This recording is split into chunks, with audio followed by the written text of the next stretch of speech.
বাংলাদেশের দ্বিতীয় বৃহত্তম সমুদ্রবন্দর মোংলার ২০২৪-২৫ অর্থবছরের সকল লক্ষ্যমাত্রা অর্জন করেছে মোংলা বন্দর কর্তৃপক্ষ। লক্ষ্যমাত্রার তুলনায় বেড়েছে রাজস্ব আয়, একই সাথে বেড়েছে জাহাজের আগমন, কার্গো হ্যান্ডলিং ও কন্টেইনার হ্যান্ডলিংয়ের হার। এতে লক্ষ্যমাত্রার চেয়ে আয় বেড়েছে প্রায় ৪২ কোটি টাকা, যা দেশের অর্থনীতিতে বিশেষ গুরুত্ব বহন করছে। মোংলা বন্দর কর্তৃপক্ষের চেয়ারম্যান রিয়ার অ্যাডমিরাল শাহিন রহমানের বন্দর পরিচালনার অভিজ্ঞতা কাজে লাগিয়ে সংশ্লিষ্টদের সুযোগ সুবিধা দেওয়ায় এই সফলতা এসেছে। অভ্যন্তরীণ ব্যবসা উন্নয়ন স্থায়ী কমিটি গঠন করায় জাহাজ আগমনও বেড়েছে। বৃহস্পতিবার সাংবাদিকদের সাথে মতবিনিময় সভায় এইসব তথ্য জানান বন্দর কর্তৃপক্ষের সদস্য যুগ্ম সচিব কাজী আবেদ হোসেন। আপনাদেরকে স্বাগত জানিয়েছেন, শুভেচ্ছা জানিয়েছেন এবং তার বাস্তব ভিত্তিক নেতৃত্বে আজকে বন্দর এমন একটি গৌরবোজ্জ্বল অবস্থানে উপনীত হয়েছে।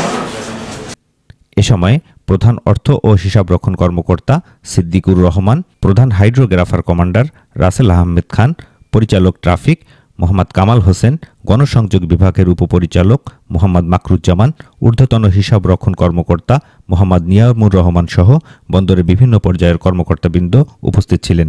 ১৩১ কিলোমিটার চ্যানেল সহ বিভিন্ন প্রতিবন্ধকতা থাকা সত্ত্বেও তাদের এ অর্জন বাংলাদেশকে এগিয়ে নিতে সহায়ক হবে বলে মন্তব্য করেন বন্দরের বিভিন্ন কর্মকর্তারা। কম থাকায় আমরা বড় কন্টেইনার জাহাজ নিয়ে আসতে পারছি না। তো এর জন্য আমরা কি করেছি, আমরা ইনার বা ড্রেজিং প্রকল্প নিয়েছি, আউটার বা ড্রেজিং প্রকল্প নিয়েছি এবং মেইনটেনেন্স ড্রেজিং প্রকল্প নিয়েছি। ড্রেজিং প্রকল্প নেওয়ার পরে আমরা আরো কিছু প্রবলেম ফেস করেছি, যে আমরা ড্রেজিং প্রকল্প নিয়েছি কিন্তু ড্রেজিং প্রকল্পের মাটি ফেলতে পারছি না সুন্দরবন থাকার কারণে। বন্দরের সকল প্রতিবন্ধকতার সমাধান করে বন্দরকে এগিয়ে নিয়ে যাওয়ার বিভিন্ন পরিকল্পনা রয়েছে বন্দর কর্তৃপক্ষের। কুইক সার্ভিস বলতে যা বোঝায়, মানে সর্বোচ্চ সেবা বলতে যা বোঝায়, মোংলা বন্দর সেই সেবা আমরা দিচ্ছি।